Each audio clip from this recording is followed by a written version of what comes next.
Welcome to Evolutionary Men, where we learn to lead in life and love with head, heart, and guts. This is for men wanting to deepen their presence in the world, clarify their purpose, more easily connect with their power, and find ease in dating and relationships. I'm your host, Jason Lang.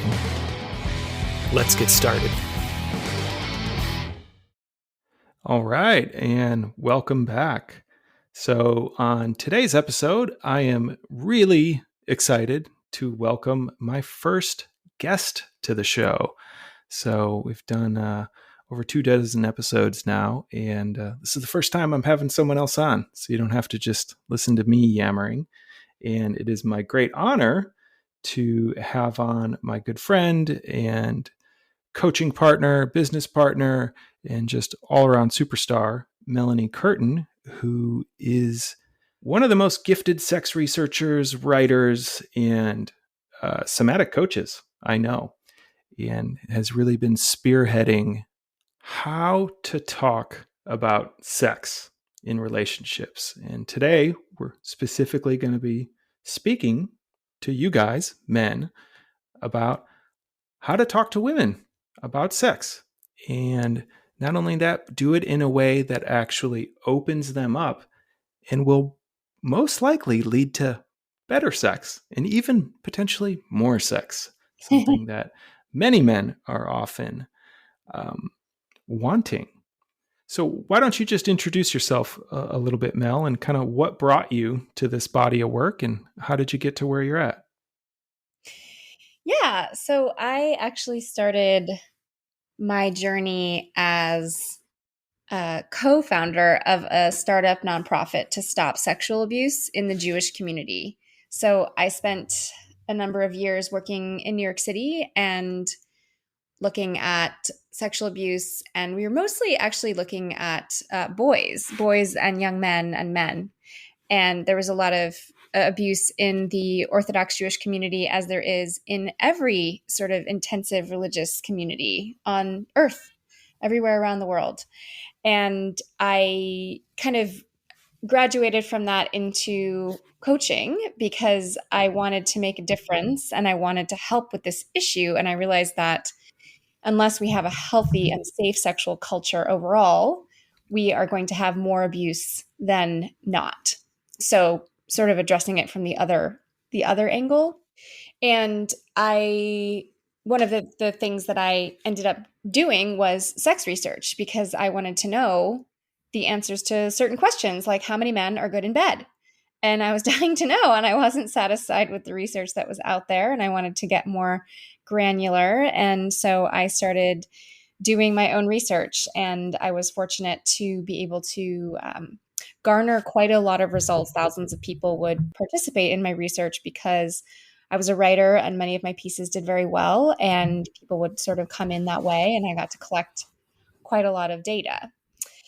So yeah, I was going to share some of that today around how to talk about sex, because when I asked people, what are your top 3 sex problems? What are your top 3 dating problems? What are your top 3 relationship problems?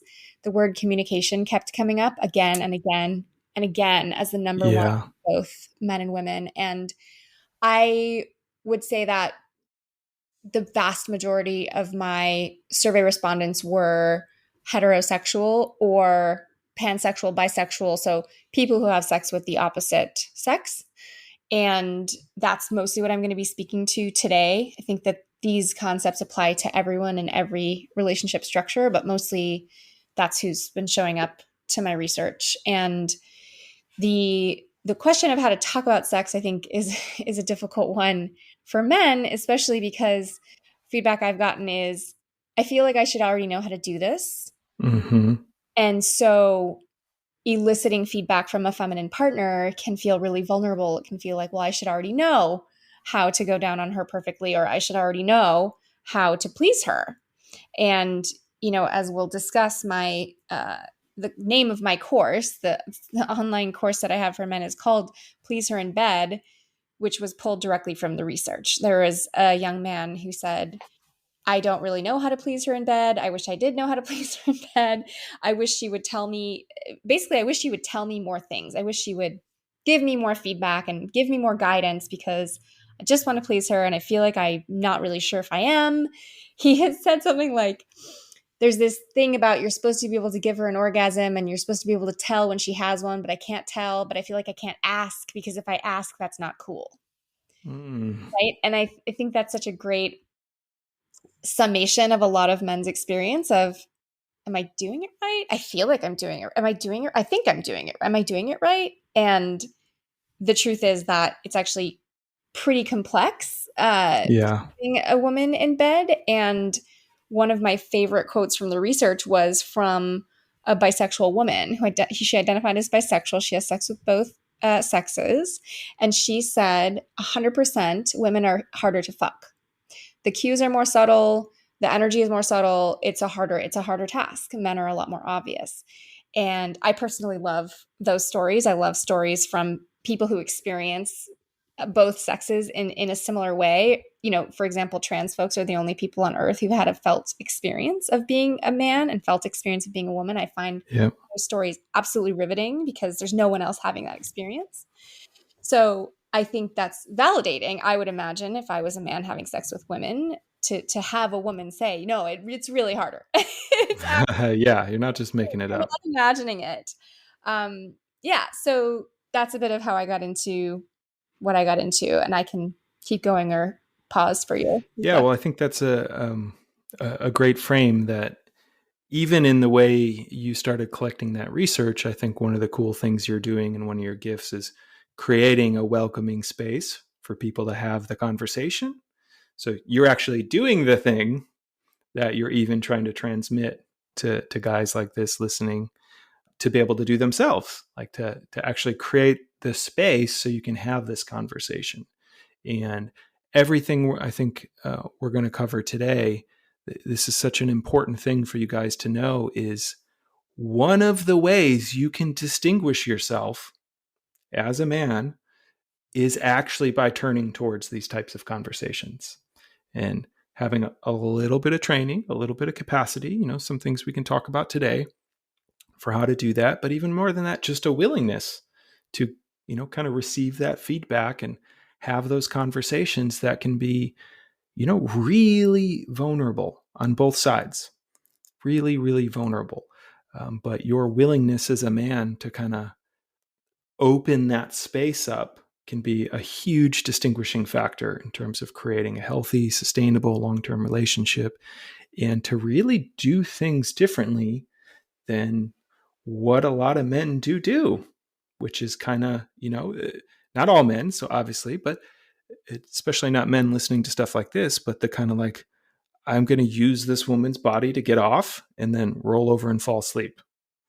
Like that's a real thing. It's a stereotype because that is a thing that can exist out there on one end of the spectrum. The other end is, yeah, I just don't know. Like, I don't know. Is it working? Does she like this? Should I do something different? She hasn't said anything. So, all that kind of stuff I think we'll get into. But so I just really wanted to frame that, guys, that everything we're about to explore with you here today in this conversation, the more you can be the one to bring that conversation to your partnership, the more powerful I think you'll become as a masculine leader. Yeah, and I think that's a good segue into my research question of how many men are good in bed Mm-hmm. was a direct a direct result of my own curiosity as a pretty sexually active woman. It felt to me like men who are good in bed are very rare, very rare. And I wanted to know, is it just me? Is it just my experience? Because I'm one single point of consciousness in the world. And Mm-hmm. maybe it's who I'm attracting, or maybe it's my own biases or my own experience or who I've slept with. And I was really dying to know, is this true? Is it true that men who are good in bed are rare, or is it just me? So I asked thousands of women who have sex with men. I'm going to use that term, women who have sex with men, instead of Yeah. straight women, because it's more inclusive. So I asked thousands of women who have sex with men, how many of the men that you've slept with were good in bed? And I'm looking at a pie graph that you can't see, but essentially, over half of women said 70% plus of men are not good in bed. And this definitely tracked to my experience. And basically, I think part of the reality is that women's bodies are a lot more sensitive than men's bodies, Hmm. and we take longer to get turned on. So there's a statistic I'm going to cite that I haven't been able to find. So I'm going to give a range, but basically, it's pretty agreed upon in the research that a male person, his body will become fully aroused in about 7 minutes. He has the capacity to become fully aroused in about 7 minutes. It Yeah. doesn't mean he always will, but he has the physiological capacity to do that, right? All the blood is down there, all systems go, everything's happening. He is just ready.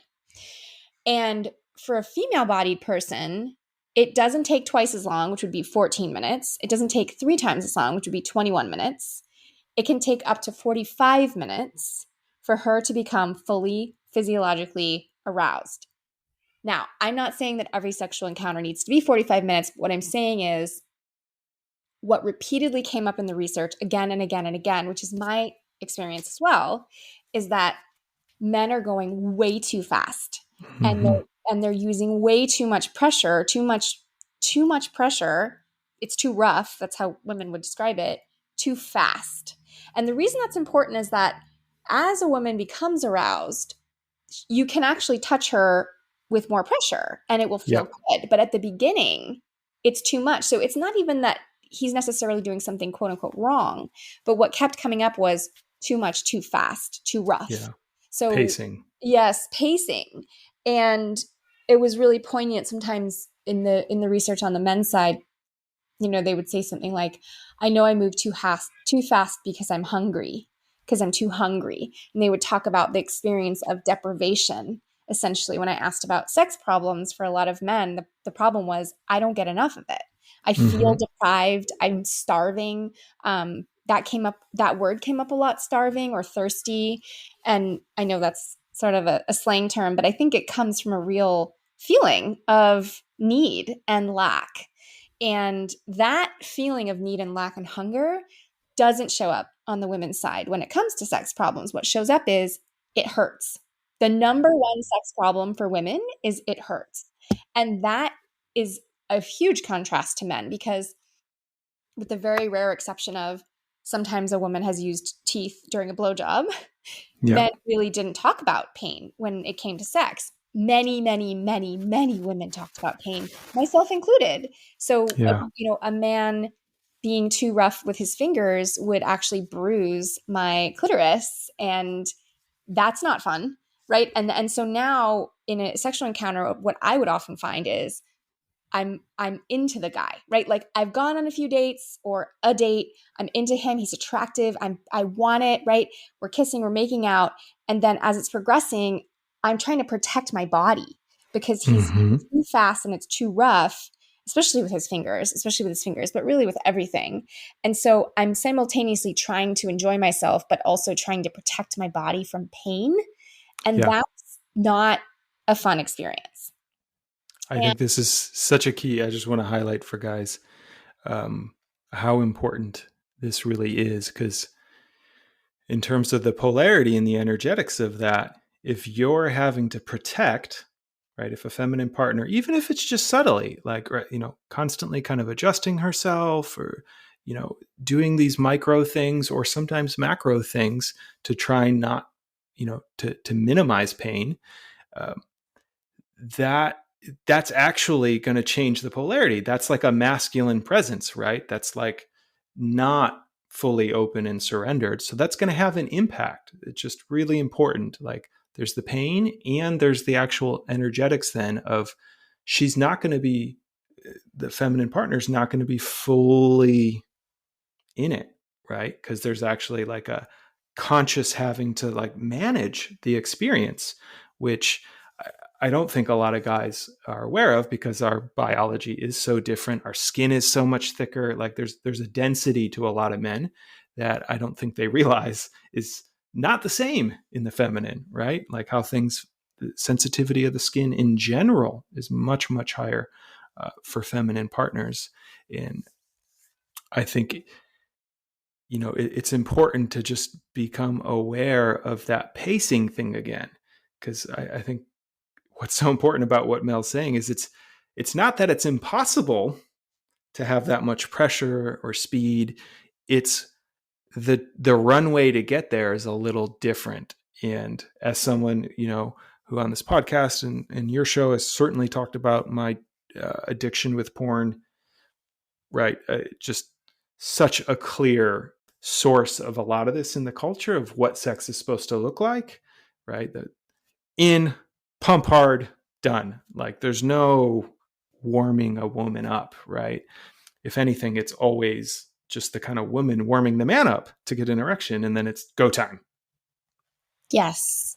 I can't tell you the number of times I've been watching a porn video and cringed because in real life I'm like, like they meet up, they kiss, he pulls down her panties and sticks his finger in. I mean, literally, it's that fast. And I'm like, ow, ow, like I can't, it hurts me to watch. And it's it's not effective if you want to be good in bed. If you want to be a man Yes. that's great at sex with women, don't watch porn as a way to have sex. You can watch it as a way to get turned on. I think, everyone has their relationship with porn. It's a whole other podcast episode. Yeah. I don't think there's anything inherently wrong with porn. I'm not saying never watch porn, but do not watch porn and think this is how to have sex with women in a way that makes them feel good. It's Because a most of it is not that. terrible instruction manual, It's a right? terrible manual. But I think for some men, that's the only instruction manual they have, so they kind of internalize that as that's what it should be, and it's just not the case. And Yeah. Yeah. And I wanted to briefly touch on stakes because I think of course a lot of men want to be good in bed and it's important to be good in bed. And it's actually more important than I thought. So in one of the questions I asked in my research was, have you ever broken up with someone because of the sex? And I think that in our culture we think that sex is more important to men than women. I at least had that perception going into my research. There were a few results that really surprised me, and this was one of them. And so I asked people, have you broken up with someone? And 49% of men said, yes, I've broken up with someone because of the sex, including marriages, right? Divorce, lack of sex or sexual incompatibility was cited as a reason for divorce. And so I'm like, oh, okay, 49%. So I'm looking at the women's data, expecting it to be 35% or 25% or some amount less. It turns out to be 61%. And in 3% of that had an other box where you could fill in. And many of the women in the other box said, I've never done it before, but I'm contemplating doing it right now. yeah, So I think the number is higher. I think it's more like 64%. That's a lot of women. It's a lot of women. And I think that many women do what I did, which is I never told the man in question, this is a large part of why I'm leaving you. I just left. And that gets into what I think is really the heart of this discussion, which is why is it so hard for women to speak up about sex? Because it seems like, oh, well, there's a really obvious, solution here, right? If a woman is in pain, she should just tell the man. It should be easy. She should just tell him it's fine. It's fucking terrifying. It's fucking terrifying. So what I found was when I asked, without any sugarcoating, what do you wish you could have told a previous partner about the sex? This came up, this divide. I call it the divide. Basically, here, I'll read you some quotes from the research. So I asked men who have sex with women, what do you wish you could have told a previous partner about the sex? Someone says, I need her to tell me what she likes, what she needs. Another says, tell me what feels good and what doesn't. Another says, she won't tell me how to be better. And then you go to the women's side and you say, what do you wish you could have told a previous partner about the sex? And she says, about my likes and needs, basically everything that are my needs, how I wanted to be touched or how to touch, be more specific about what I want, and more important, what I don't. So it's like star-crossed lovers, right? The men are like, I wish you would tell me what you need. And the women are like, I wish I could tell you what I need. And it seems like, well, it's really obvious she should just get over it and tell him what she needs. So there are 4 basic reasons why women are so afraid to talk to men about sex. And the first one is basically my biggest fear, which is like there are four things that we're afraid you'll say. So the first Yeah. one for me is if I tell you like, ow, like that kind of hurts. Can you slow down? Or, can you use less pressure? I'm afraid you're going to say, oh, you don't like how I do it? Well, fuck you then, you stupid cunt. I'm afraid that if I speak up for what I need when it's not working, specifically when it's not working, that Yeah. you'll lash out at me. And this is a direct quote from the research. It says, he was so emotionally fragile that if I tried to redirect him or tell him what I needed or wanted, he would get hurt and then bring up what I said in public to shame me. Another woman said, there were times I asked him to go slow, but didn't say it's because it hurts. Somewhere along the way, I did start saying it hurts, but he took it really personally. He said, what's wrong with you? You don't like sex? It ruined our relationship. So this fear that we women have, is founded. Some men will Hmm. respond very, very poorly to perceived criticism, whether that's about sex or something else. So, and I think sex has this added layer of vulnerability that for everyone, so that it makes it even harder, right? It's like hard for me to speak up about something that's not working in our relationship in general, super duper hard for me to speak up about what's not working for me sexually. So Yeah. that's thing number one that we're afraid of. The second thing that came up a lot was, I'm afraid that you'll go away. I'm afraid you'll withdraw and you'll stop trying and you'll leave. So if I say, oh, I'm like, that kind of hurts, like, could you slow down or do it a little differently, or maybe like less pressure, less pressure? He won't say anything in the moment. Maybe he'll adjust, maybe he won't, but he'll back away and he'll Yeah. slowly just leave. He'll just leave. That's a terrifying possibility for us. And this was a quote from the research. She said, I'm not afraid he'll attack me or anything. I'm just afraid he'll turn away and never come back. Third thing that women are afraid you'll say is, my last girlfriend was way easier and less work than you. You're broken. And, frigid is another word that I think gets thrown around. I think that word broken comes up a lot on the women's side in the research. I'm afraid I'm broken. I feel like I can't, I can't come vaginally. I'm broken.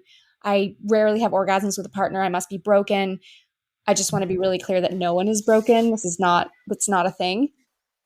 And I've worked with plenty of survivors of sexual abuse who were anorgasmic, meaning they could not have orgasms or they were not having orgasms, who now have orgasms. Really, human beings are quite resilient and trauma therapy works. So just to be clear, no one is broken. There is no broken. Totally. And asexuality is also a thing. And if you're asexual, you're not broken either.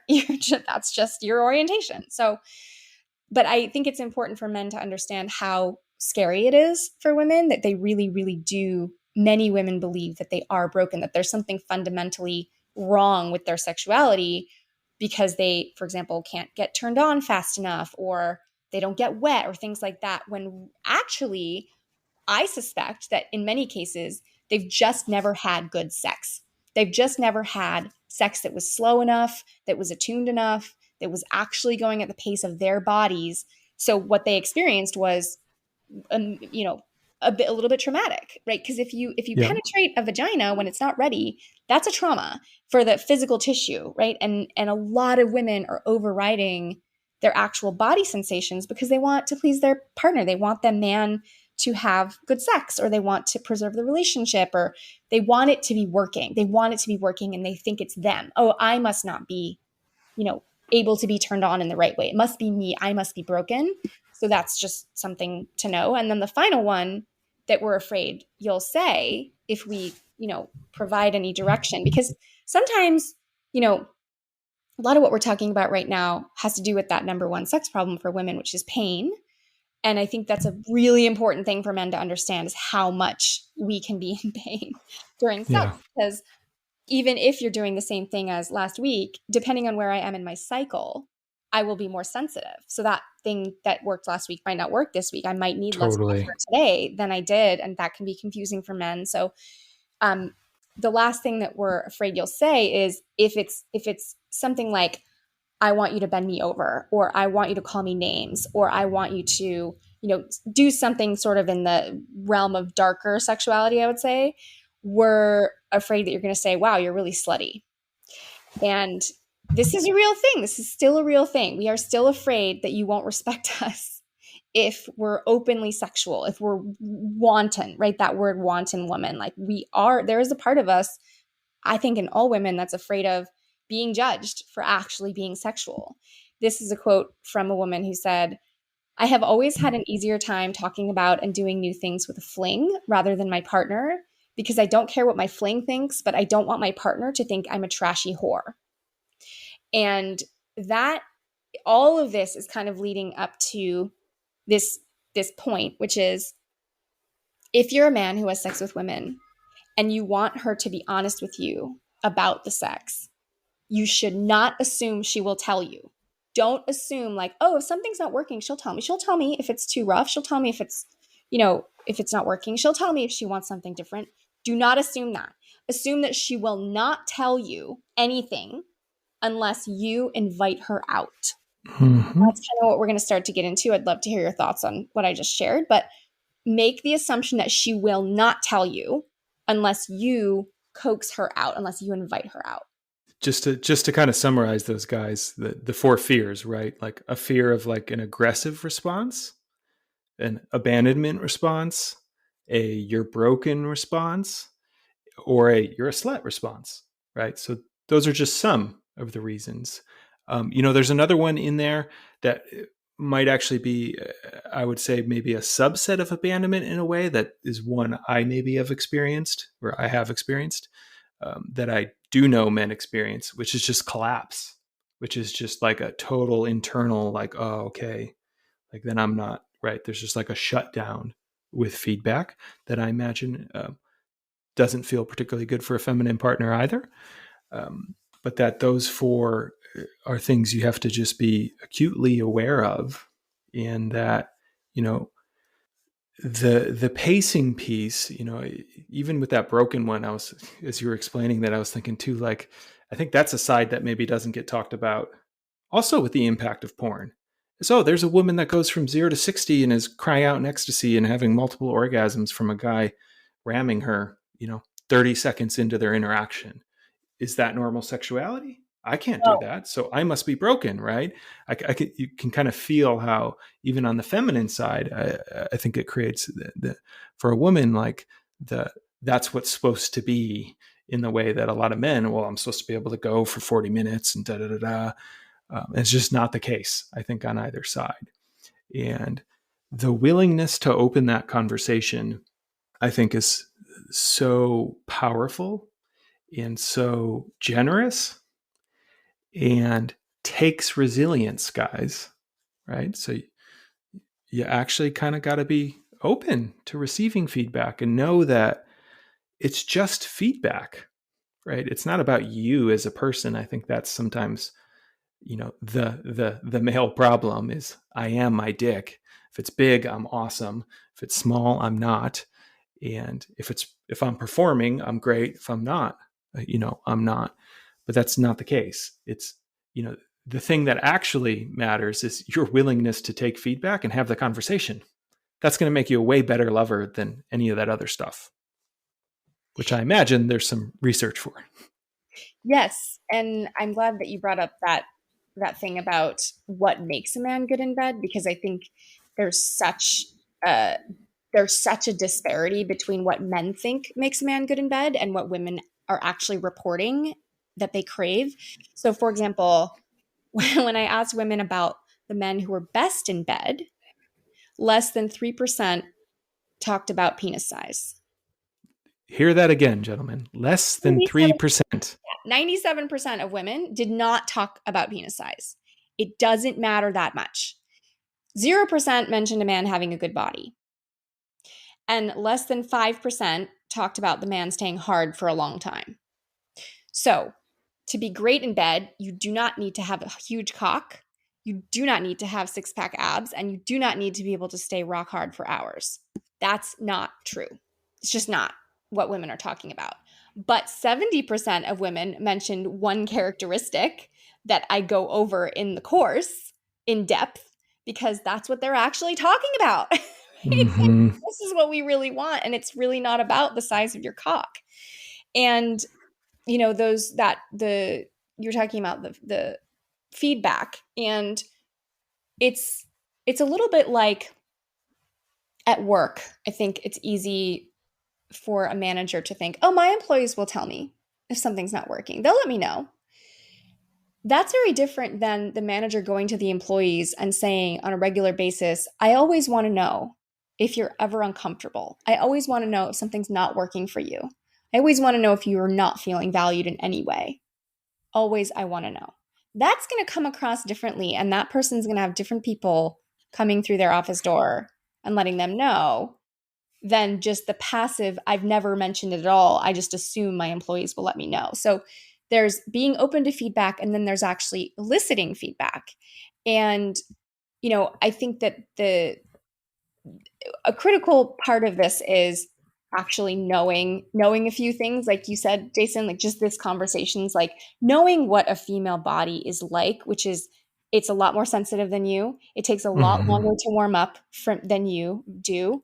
It requires presence, right? It's like the things that turn on the feminine are your attention, your presence. And Hmm. that is not really pictured in porn. There's such a focus on the body parts rather than the quality of attention that's on me.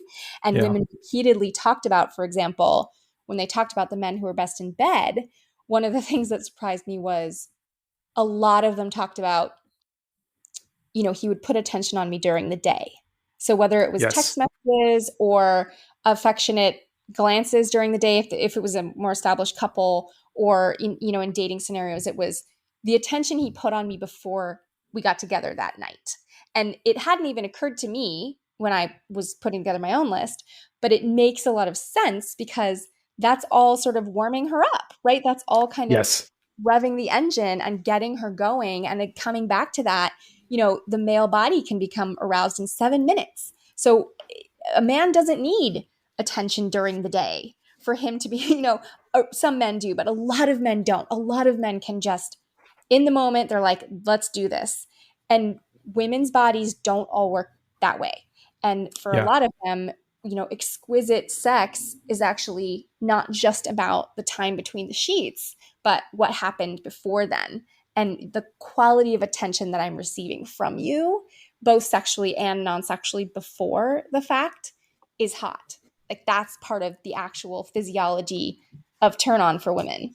That's such a key, I think, for guys when, when you talk about the 45 minutes piece, there's like, oh, that means sex is going to have to take a long time. And what's important to know is that whole runway doesn't just have to start with that encounter, right? Actually, I don't remember, maybe it was you. I don't remember who delivered the metaphor. Guys like metaphor.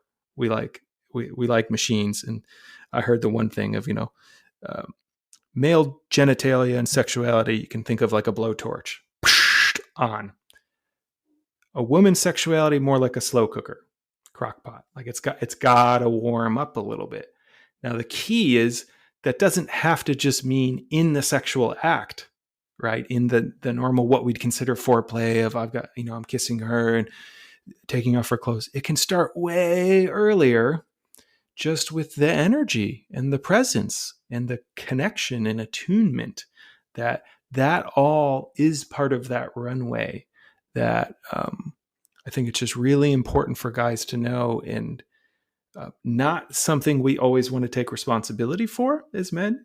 As a man, I can get it. Sometimes I feel lazy, and it's just like, oh, I just want to have sex right now, rather than spend a day kind of connecting and warming you up and romancing. But that um, it really makes a difference. It really makes a difference. And the thing I keep wanting to have guys realize is it'll actually lead more towards the type of sex you do want to be having. Yeah. The more you put in that time and work with her pace. Yeah. And it doesn't have to be, like you said, elaborate. I remember when I originally ran the course, there was a married man and he had gone on a date night. And so instead of sitting across the table from his wife, he sat her, on his side or next to him or something. And he had his hand on her thigh during part of dinner. And he was like, I think she really liked that. And I think it really helped us connect. And so then, and they, when they had sex later, it was really good. And so it doesn't need to, it's not an elaborate shift. It's just knowing that this really, really is part of the feminine turn on system. It's part of it. It's inherent in it. It's and of course that's not true for every single woman, but I can tell you looking at the research, it's a lot of women. It's a whole lot of women. And it's exciting because when you put these pieces together, these things that aren't taught in porn and these things that, you, let's say, are learning here, or I always say, make sure you're learning about sex with women from women. If you're a man who has sex with women, make sure you're learning about Yes. it from women, because porn is created and generated and produced and directed by men for the most part, and mostly white men. That's the truth. Like it's a pretty specific genre, and it doesn't include everyone. And a lot of, I think, material about sex ends up being about like erogenous zones or the physical Yep. part, but for some reason it misses this huge physical part, which is female bodies are a lot more sensitive and tender is a word I would use, especially at the beginning of an encounter. Like I said, yes, towards the end when, like, all the blood is down there, everything's happening, lots of friction is going to feel really good. But towards the beginning, she's going to want it to be slower. She's going to want it to be less pressure. So there was a guy who took my course who was dating a woman, and he took the course and then he went down on her, and he was like, I heard noises I'd never heard before. Like he was like, I was clearly not doing it right before, and no one really told me. So I thought it was fine. I thought it was acceptable, but this was a whole other thing. And at the end, she said, "Wow, you're really good at that." And he was like, "Never heard that before. That was also new." Yeah. Not something in my repertoire. I had never gotten that feedback, but I thought that was such a great example of, he had never asked, and no woman had ever shared with him how it was. And that was my experience too, is I wasn't telling men ever that it's not really working for me, or ow, or I'm not really, like, it's too much Yeah. pressure and so it's numbing me. I just didn't say anything, right? I just would grin and bear it because I was so scared to speak up. So I think that the part of the beginning of the course has to do with how to actually elicit that feedback from women. And I think that's really sacred. I think it's a really sacred offering that the masculine can provide, to really want to get to know this partner. And so I think that combination of literally just slowing down, being more gentle with the body parts, putting attention on her, all of that is going to go 50% of the way, right? That's actually going to help a lot.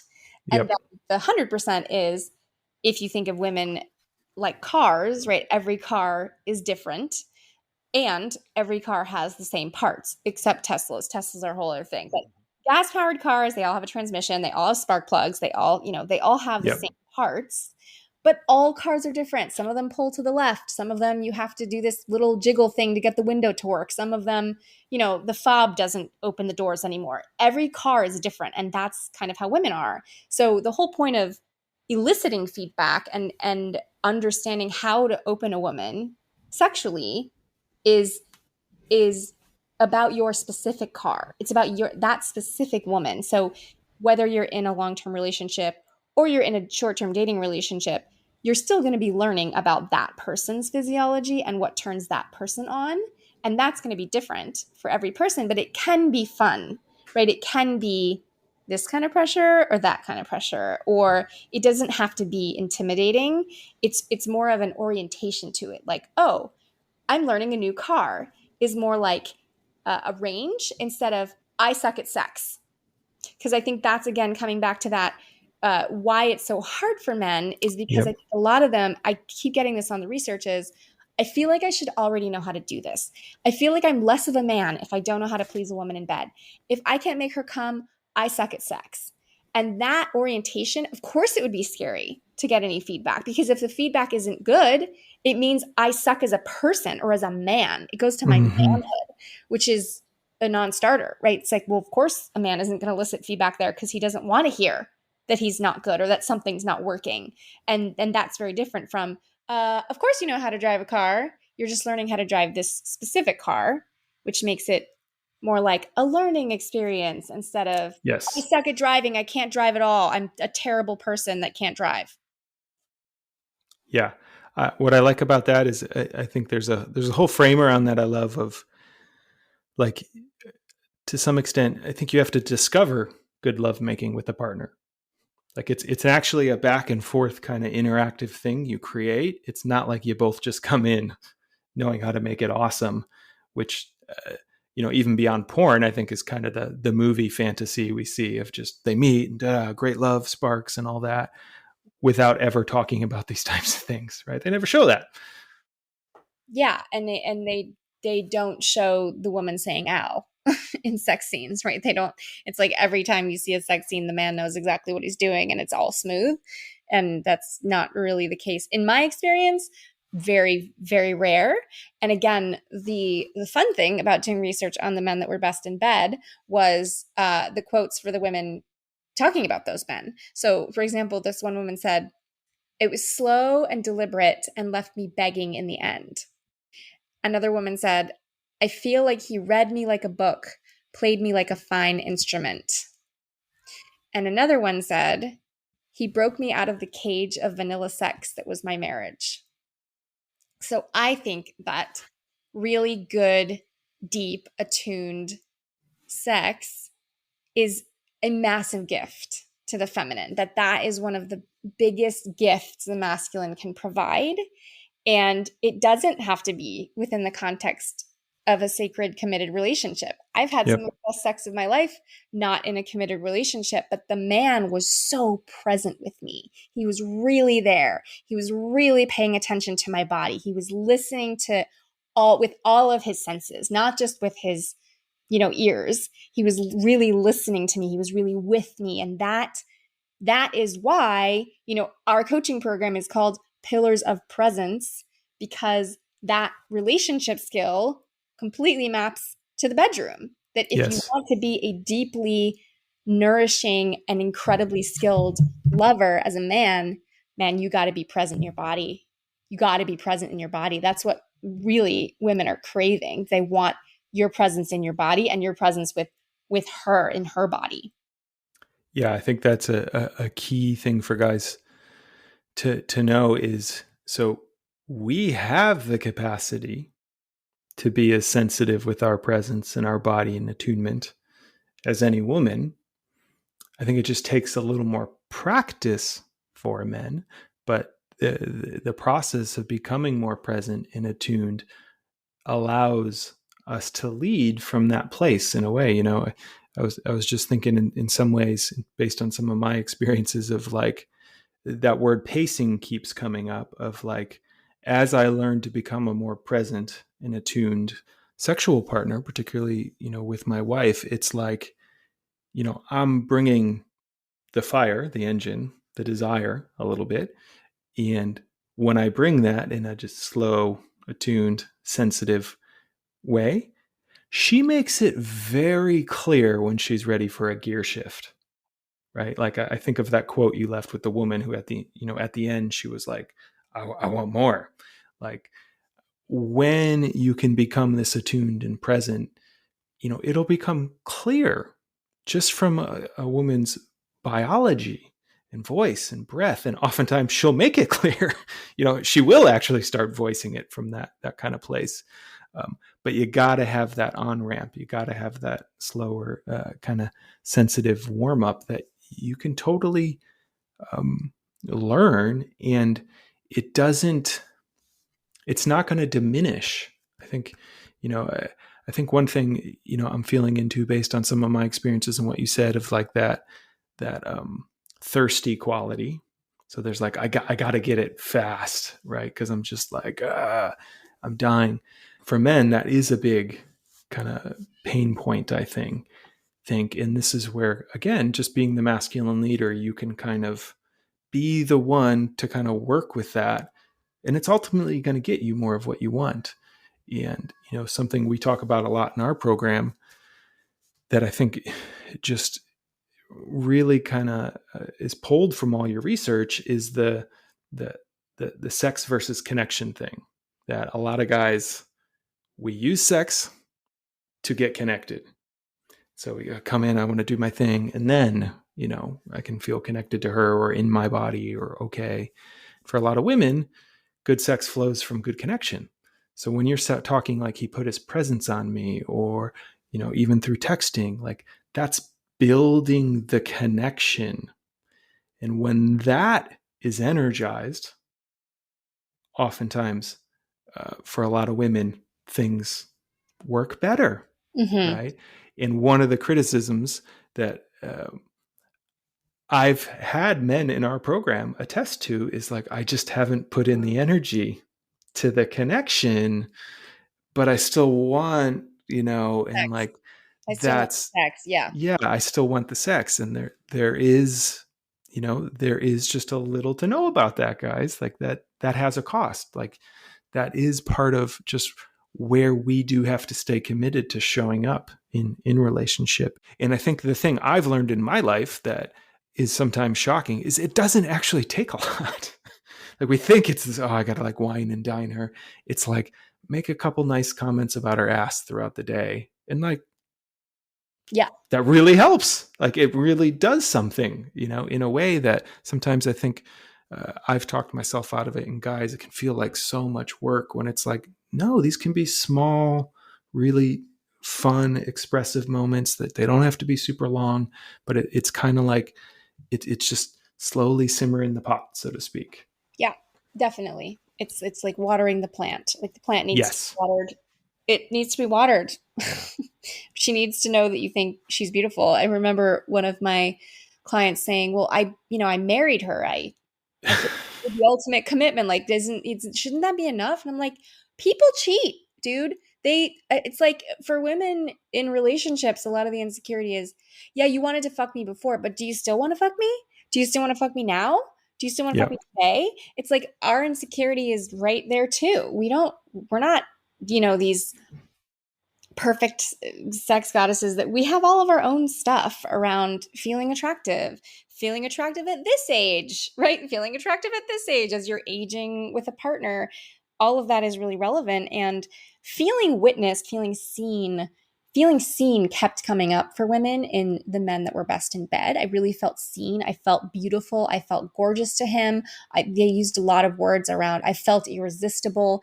It was the quality of his attention that was doing that. It wasn't his Mm-hmm. actions necessarily. It was literally the quality of his gaze, how he would speak about her. You look so beautiful. This part of you looks so beautiful right now.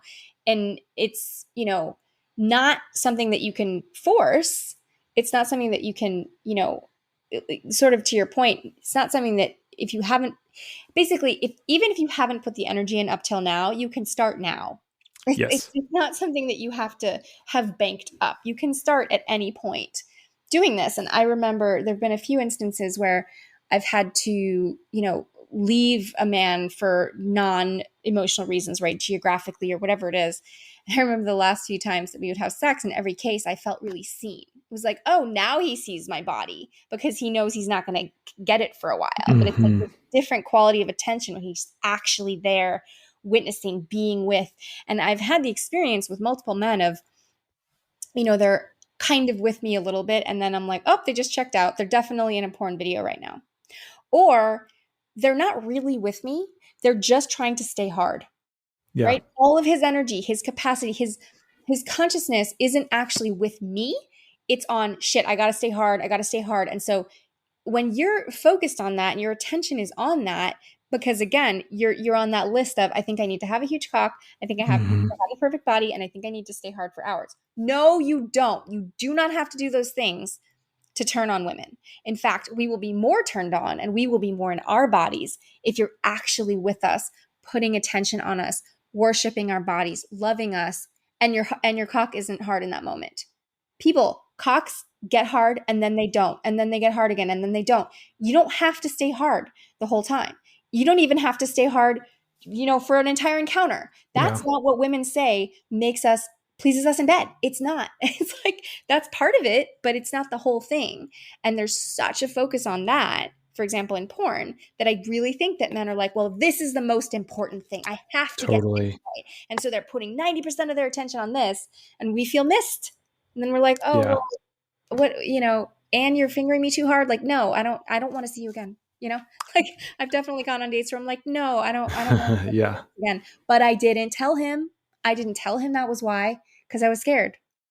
Totally. I think what you just shared, that eroticism doesn't require a hard penis, Yes. Love or that. even for either partner to have an orgasm.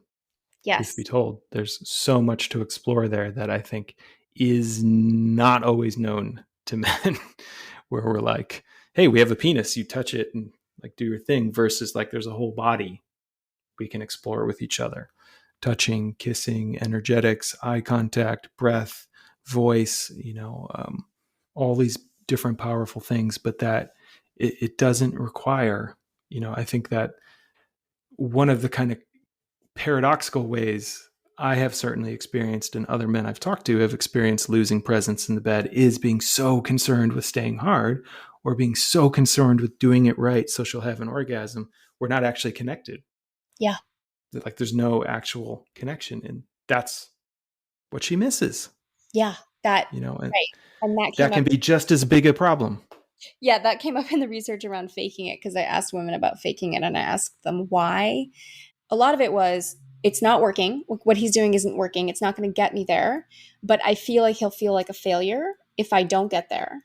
So I fake it. Or um, I want him to feel like he won. Like I want him to have the experience of like he won, he's winning, he won, which is generous on the one hand and also sad to me. Yeah. I find that sad because it's like that it isn't actually that pleasurable what's going on, but there is such a pressure for her to feel like she has had an orgasm so that he feels like a man, or so that he feels like he succeeded. And that's, I've had a lot of really pleasurable sexual experiences where I didn't have an orgasm. And it felt like it was because we were just exploring and he wasn't attached to, because you Yeah. can feel it. I can feel when a partner's attached to me having an orgasm. I can feel that it's like there's this sense of this has to happen in order for me to feel like I did it right. I can feel it. I can feel that pressure. And it's not that comfortable. Whereas I can feel when a man is like, this is awesome. I'm having a great time. I'm not in a hurry. Your body is amazing. We're just here. That feels great. And probably I'm more likely to come from that. Yeah. Right. Totally. But That's that, I think that part about faking it is very related to this conversation because, if she felt safe enough to say, like, I'm tired, it's just not going to happen tonight, that would be much better than feeling like, shit, if I say that, he's going to collapse and it's going to be mm-hmm. worse. Or if I say that twice, he's going to go away. Like, I'm Yeah. fucked. I have to kind of hide my sexual truth because I don't want to lose this relationship. So I think it's all, tied together. And when you look at the men who are best in bed, one of the fun things in the course is I have the word clouds of the actual responses from women. So you can see the big words and the small words. And one of them in the men who were best in bed was time, right? Time. He took his time. Time was a huge word because it was like this sense of savoring kept coming Mm-hmm. up. And women didn't use that word, but it was like, I felt like we had all the time in the world, or he took his time with me, or it was just obvious that there wasn't that sense of like, okay, we're doing it. I've got to stay hard. I've got to get hard. I've got to stay hard. I've got to, do this jackhammer thing. And then, and then I've won. Then I've done I've completed Yeah. the thing. I've checked it off the list. I did sex well. Like that's not actually how it works for women. And that's just another great lens, guys, to highlight the connection versus outcome. I think is another way to think of that. If you're focused more on the outcome than the connection, so got to orgasm, got to get her to orgasm, whatever that may be, that's what's going to be missed. But if you're focused on the connection of, hey, it's feeling really good for us to be here right now, and that's enough, how else could we feel good right now? What else could we explore? The possibilities are actually limitless when that's where you keep your focus. That's the kind of amazing thing about this shift, which includes communication, which includes presence and attunement in bed, and in a willingness to create to know how to create the safe space to kind of invite that feedback and elicit that feedback from a partner who it could be incredibly vulnerable for her to share. I think that's another thing that's good for some of you men to know is it's quite possible some of your partners have never had the opportunity. And so even you may ask once and they may not be quite ready yet. Doesn't mean you shouldn't ask again to keep making it clear that, hey, there's a safe space here. If ever anything's not working, I want you to let me know. I love to know what turns you on. That even if you ask, or frame this conversation or invite it, it may not happen right away because there's like a lot of trauma there for some women and a lot of uncertainty. And that's where it's just, you kind of got to gently keep opening the door. Yes, I talk about that in the course about sort of holding the pose. So saying, I always want to know. I'm an open door. I always want to know. And then repeating that, right? It's not going to happen the first time, might not happen the second time. And then you got to back that shit up. If she tells you, actually, it kind of hurts, like the way that you rub my clitoris is like a little too much right on it. If you could go like up or down or something, you need to say, thank you for telling me. And if it stings, you can say, oh, it stings a little to know that. And thank you for telling me. But you better back that up, because if you say, I always want to know, and then she tells you and you sulk or you pout or you somehow punish her for telling you, man, you're fucked. Like she's Yeah. not going to tell you again. So it's okay if it stings, and you can say, oh, I noticed that stings a little to hear and to think about all the ways I've not done it right in the past. And thank you for telling me. I really want this to feel good for you. I really want this Yeah. to feel good for you. That's, part one of the course is all about that, of like, here's how you get into the pose, and then you hold the pose, because you are the masculine. You are the oak tree. You are holding the space. That is how you help your feminine partner relax and open. Holding the space is just another way to think about presence, guys. So as you get present with her, she'll open. And So, having tools like Mel's course are going to be what makes that easier for you. It's going to help that be easier for you. It's going to give you some confidence in leading those discussions.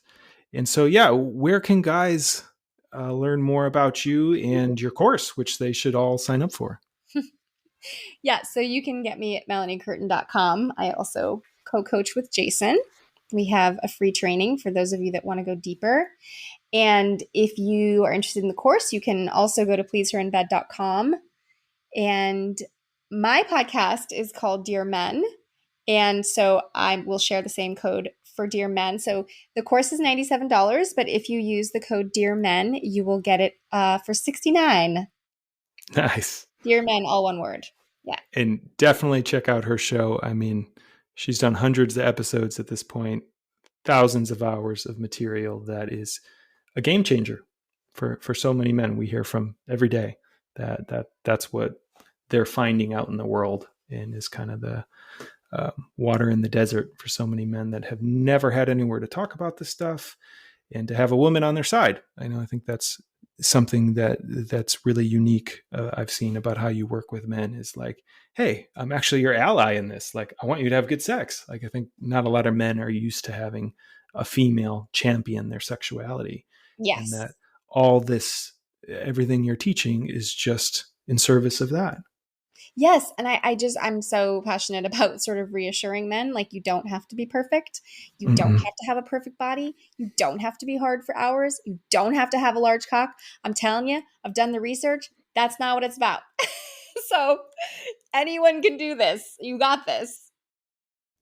Yeah, you can do it, guys. And it just starts with a little bit of awareness. So definitely check out Mills' podcast, the Dear Men podcast. Check out her course, Please Her in Bed. And then if you want to work with us deeper, you can check out the free training here on our site. And we love going into this stuff from top to bottom, head to toe, inside out. That, sex is just one piece on the full range of what it means to be a masculine leader with presence in the world. So definitely check us out. We'd love to work with you. And Mel, so great having you on. Thank you so much for the just relentless service and dedication you bring to so many men. Thank you, It's a real honor. Jason. Till next time.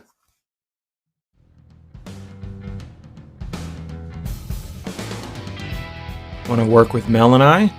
Check out our free training at evolutionary.men/webinar, and then follow the instructions at the end to book a call with me, and we can talk about what's going on in your sex and love life and whether joining our intensive men's group coaching program is right for you.